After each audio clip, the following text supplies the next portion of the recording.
evidence of the Biden family criminality. I don't think my colleagues can have it both ways. Senator Cornyn. General Bondi, 6 out of 10 Americans say they live from paycheck to paycheck. And I'm sure that includes a lot of federal employees, Border Patrol, FBI agents, people who support them, frontline prosecutors.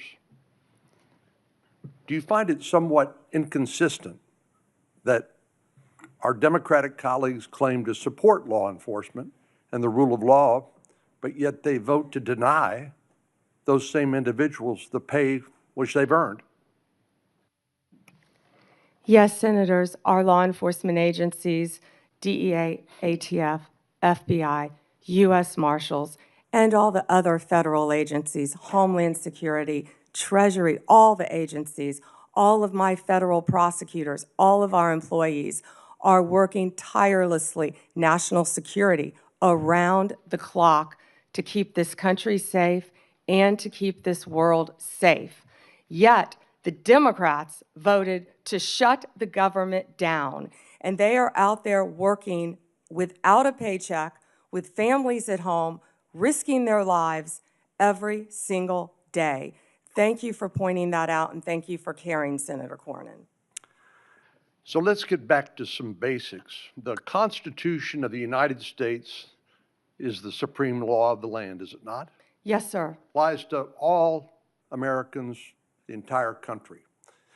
Federal law, likewise, applies to the entire nation, does it not?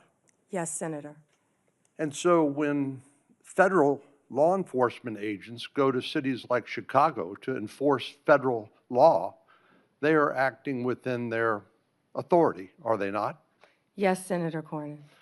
So on what legal basis would a governor or a mayor say, we're going to deny or prevent a federal law enforcement agent from enforcing federal law? What would be the legal basis for them to do that?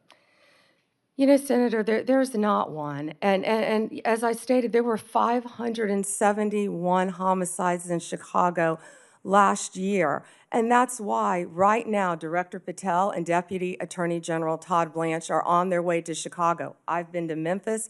They're in Chicago right now to protect the people of Illinois. And what Senator Graham, the point he was trying to make earlier, was that when you don't cooperate with law enforcement, if I was a TDA member, if I was a Sinaloa cartel narco-terrorist, you know where I'd go? Chicago, because they're not enforcing the law. And they're running their operations, as I stated earlier, 2 of the biggest terrorists, narco-terrorists, we arrested right in Chicago because it was a safe haven for them. And they're operating these networks around our entire country. So we are going to keep our entire country safe. We're going to protect all Americans. If these senators aren't going to vote to open our government, to let these people, our people, work with paychecks, they're going to do it anyway, whether or not the locals are cooperating with them. We're going to be there protecting all Americans in this country, Senator Cornyn. I find it, the comparison between the nation's, Washington, D.C., here in the nation's capital, where the mayor has welcomed the federal law enforcement agents, which as I travel around the city, are providing a level of deterrence against crime that I have not seen before. And Washington, D.C. happens to be one of the most dangerous metropolitan areas in the country. So seeing what the response has been by local officials here in Washington, D.C., seeing how the public here who visits here as tourists from Texas and elsewhere, how they're welcoming this federal law enforcement presence, it strikes me as a stark contrast between what we've seen in places like Chicago. And I just don't understand how elected officials who are sworn to uphold the law and the Constitution of the United States could take the position that, no, we don't want a safer community in our major cities that have a high level of crime like Chicago. Doesn't it strike you as bizarre? Senator Cornyn, I don't understand it either, because we've been working hand in hand right here in DC with Mayor Bowser. She has been an incredible partner at making DC safe again. We've been working with her, we've been working with the police chief, we've been working with their staff, and the numbers speak for themselves. 3,156 arrests, 294 illegal guns seized. I think the number's probably higher today. Carjackings down 87%, violent crime down 45%.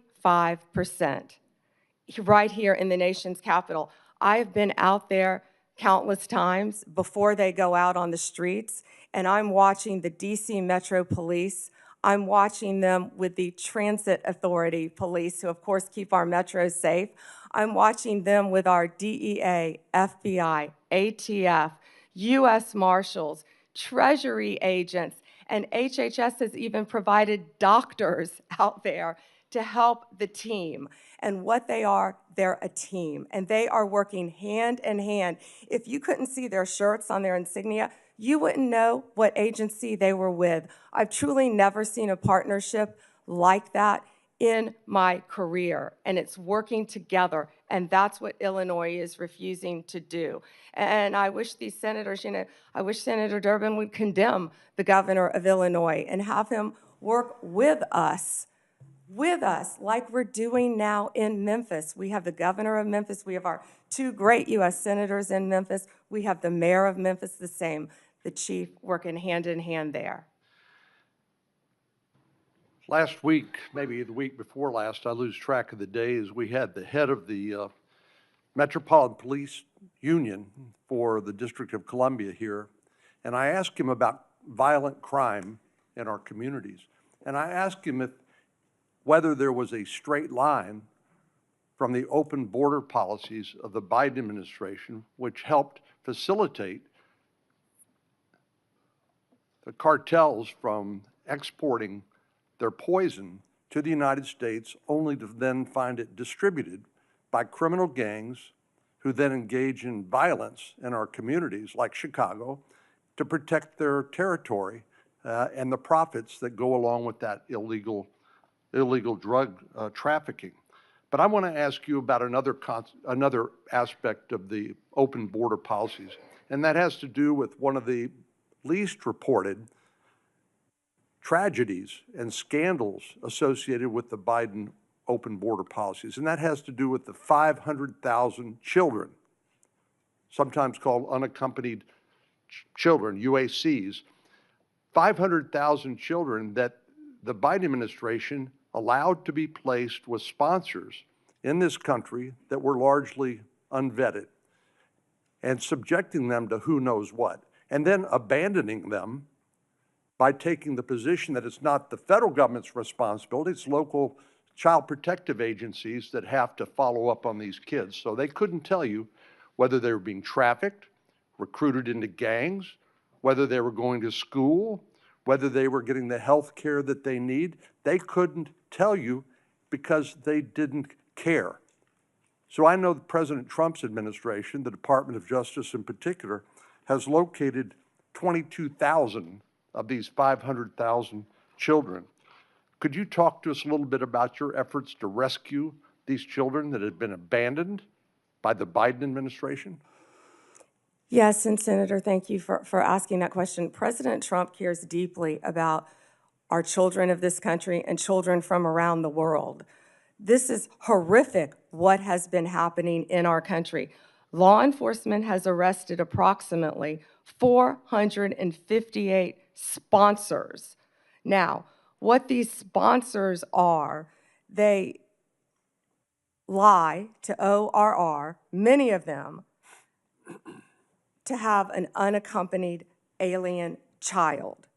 Some of them later exploit and abuse these children.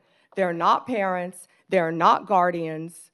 They're coming into this country, they were coming into this country without any ramification across the Mexican border until Donald Trump became president again, and that's when it stopped.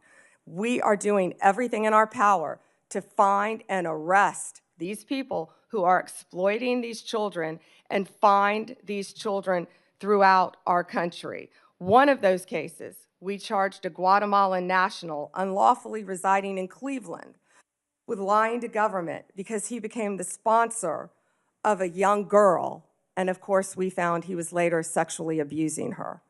That's one of many cases